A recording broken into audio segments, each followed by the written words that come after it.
invitation to inspect since it is found and pure, thus it is inviting of inspection. Onward leading. 83. The word opanayika, onward leading, is equivalent to the gerund upanetabba, ought to, can, be induced. Here is an exposition. An inducing, upanayana, is an inducement, upanaya. As the four paths and four fruitions, this Dhamma is worth inducing, upanayana arahati, that is, arousing in one's own mind subjectively by means of development, without any question of whether or not one's clothing or one's head is on fire, ca 4320, thus it is onward leading, opanayika. This applies to the above-mentioned 8 formed supramundane states, dhammas. But the unformed Dhamma is worth inducing by one's own mind to become the mind's object, thus it is onward leading, too. The meaning is that it is worth treating as one's shelter by realizing it. 84. Or alternatively, what induces, upanayanaí, the noble person onwards to nibbana is the noble path, which is thus inductive, upanaya. Again, what can, ought to, be induced, upanetabba, to realizability is the Dhamma consisting in fruition and nibbana, which is thus inductive, upanaya, too. The word upanaya is the same as the word opanayika. 35. Is directly experienceable by the wise. 85 is directly experienceable by the wise. It can be experienced by all the kinds of wise men beginning with the acutely wise, ca 135, each in himself. Thus, the path has been developed, fruition attained, and cessation realized, by me. For it does not happen that when a preceptor has developed the path his co-resident abandons his defilements, nor does a co-resident dwell in comfort owing to the preceptor's attainment of fruition, nor does he realize the nibbana realized by the preceptor. So this is not visible in the way that an ornament on another's head is, but rather it is visible only in one's own mind.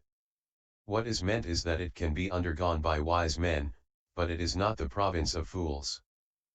86. Now, in addition, this Dhamma is well proclaimed. Why? Because it is visible here and now. It is visible here and now because it is not delayed. It is not delayed because it invites inspection. And what invites inspection is onward leading. 87. As long as the meditator recollects the special qualities of the Dhamma in this way, then, on that occasion his mind is not obsessed by greed, or obsessed by hate, or obsessed by delusion. His mind has rectitude on that occasion, being inspired by the Dhamma, A3 285. So when he has suppressed the hindrances in the way already described, 66, the jhana factors arise in a single conscious moment. But owing to the profundity of the Dhamma's special qualities, or else owing to his being occupied in recollecting special qualities of many sorts, the jhana is only access and does not reach absorption. And that access jhana itself is known as recollection of the Dhamma too, because it arises with the recollection of the Dhamma's special qualities as the means. 88. 218. When a bhikkhu is devoted to this recollection of the Dhamma, he thinks, I never in the past met a master who taught a law that led onward thus, who possessed this talent, nor do I now see any such a master other than the Blessed One. Seeing the Dhamma's special qualities in this way, he is respectful and deferential towards the master. He entertains great reverence for the Dhamma and attains fullness of faith, and so on.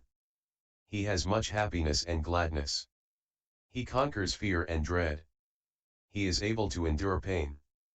He comes to feel as if he were living in the Dhamma's presence. And his body, when the recollection of the Dhamma's special qualities dwells in it, becomes as worthy of veneration as a shrine room. His mind tends towards the realization of the peerless Dhamma.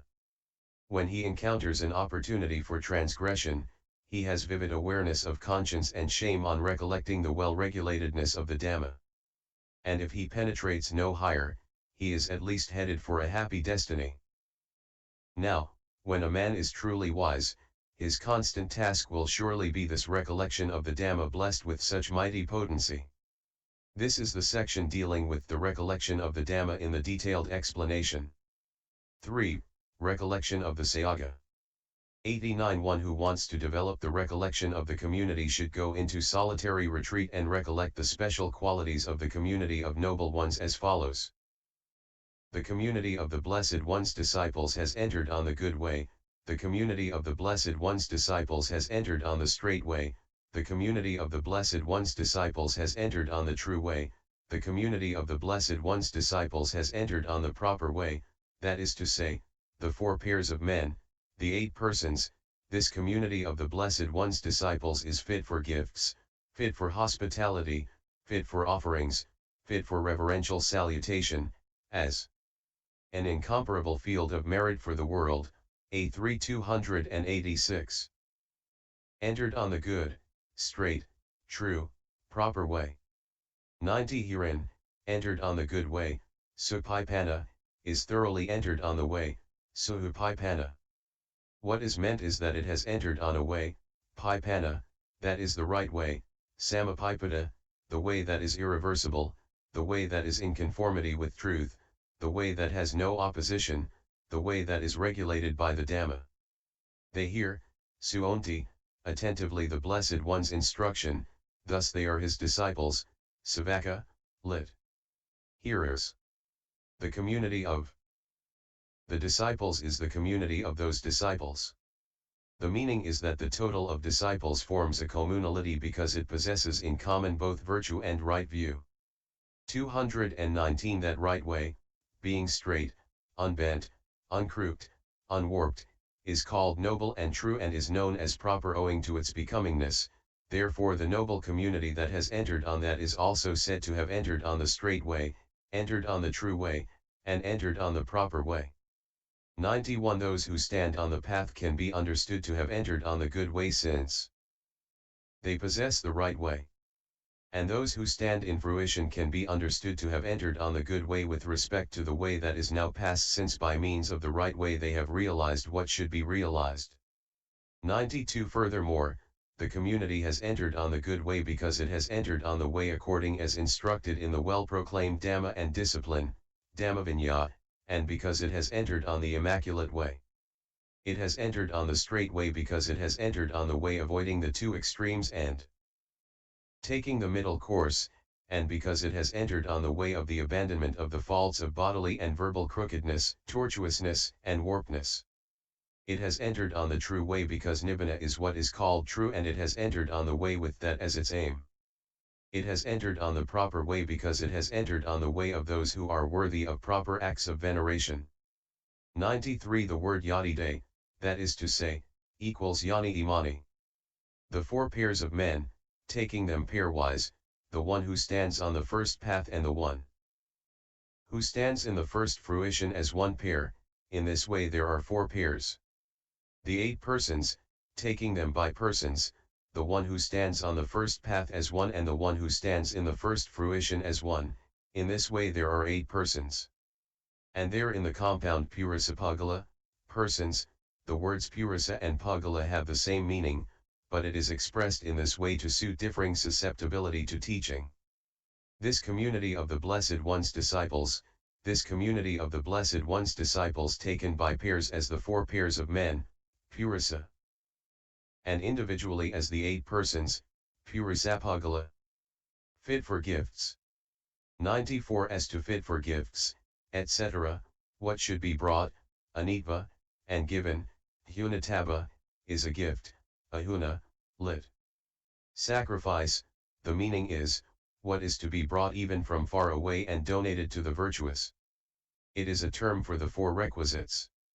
The community is fit to receive that gift, sacrifice, because it makes it bear great fruit, thus it is fit for gifts, ahunaya. 95 Or alternatively, all kinds of property, even when the bringer comes, agantva, from far away, can be given, upanetabba, here, thus the community can be given to, ahavanaya, or it is fit to be given to by Saka and others, thus it can be given to. And the Brahman's fire is called to be given, sacrificed, to, ahavanaya, for they believe that what is sacrificed to it brings great fruit. 220 But if something is to be sacrificed to for the sake of the great fruit brought by what is sacrificed to, then surely the community should be sacrificed to, for what is sacrificed, given, to the community has great fruit, according as it is said. Were anyone to serve the fire out in the woods 100 years, and pay one moment's homage to men of self development, his homage would by far excel his 100 years of sacrifice, dhp 107. And the words upanaya, to be sacrificed to, which is used in the schools 36 is the same in meaning as this word upanaya, fit for gifts, used here. There is only the mere trifling difference of syllables. So it is fit for gifts. Fit for hospitality.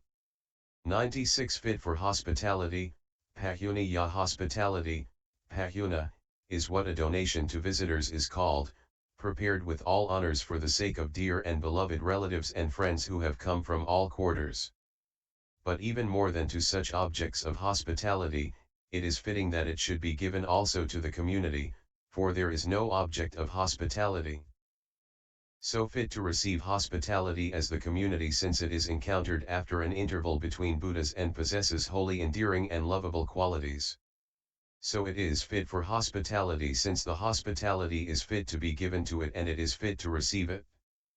But those who take the text to be pahavanaya, fit to be given hospitality to, have it that the community is worthy to be placed first, and so what is to be given should first of all be brought here and given, sabapahama et the upanetabba, and for that reason it is fit to be given hospitality to, pahavanaya, or since it is worthy to be given to in all aspects, sabapakarina ahavana arahati, it is thus fit to be given hospitality to, pahavanaya.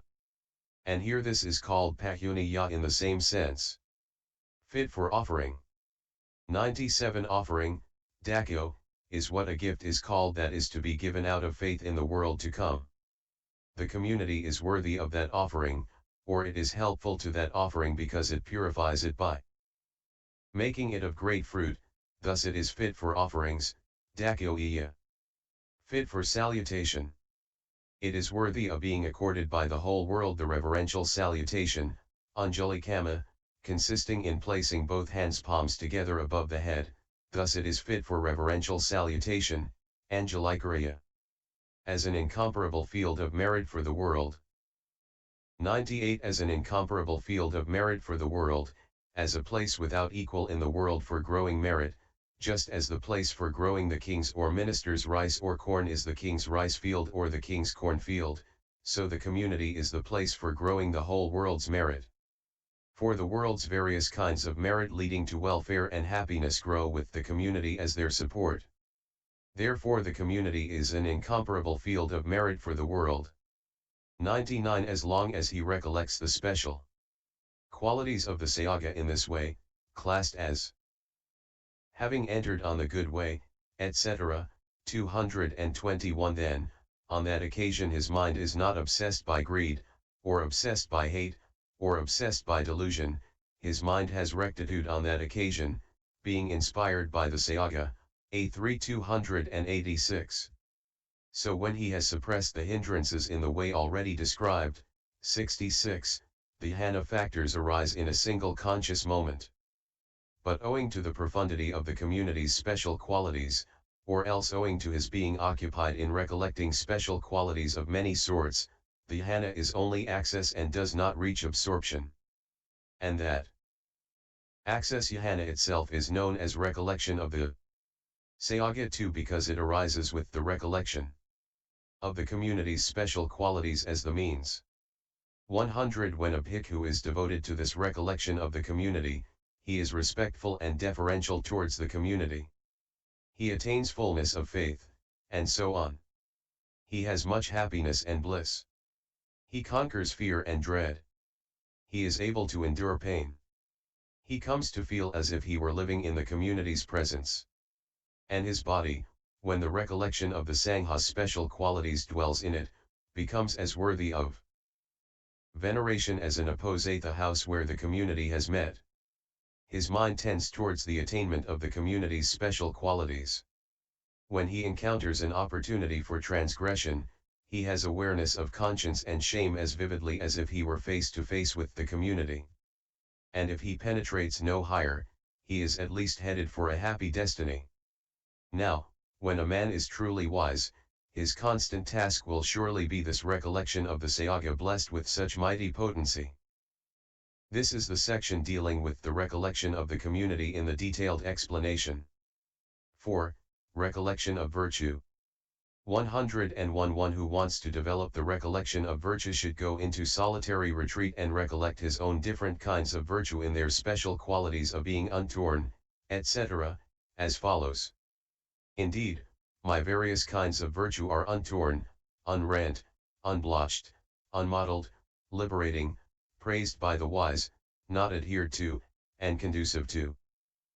Concentration, A3 286. And a layman should recollect them in the form of layman's virtue, while one gone forth into homelessness should recollect them in the form of the virtue of those gone forth. 102. Whether they are the virtues of layman or of those gone forth, when no one of them is broken in the beginning or in the end, not being torn like a cloth ragged at the ends, then they are untorn. 222. When no one of them is broken in the middle, not being rent like a cloth that is punctured in the middle, then they are unrent. When they are not broken twice or thrice in succession, not being blotched like a cow whose body is some such color as black or red with discrepant colored oblong or round patch appearing on her back or belly, then they are unblotched. When they are not broken all over at intervals, not being mottled like a cow speckled with discrepant colored spots, then they are unmottled.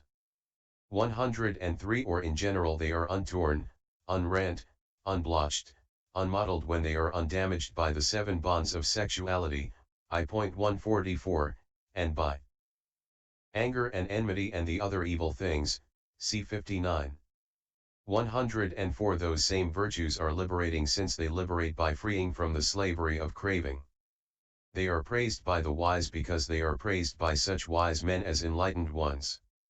They are not adhered to, aparamaha, since they are not adhered to, aparamahata, with craving and false view, or because of the impossibility of misapprehending, paramayu, that there is this flaw in your virtues.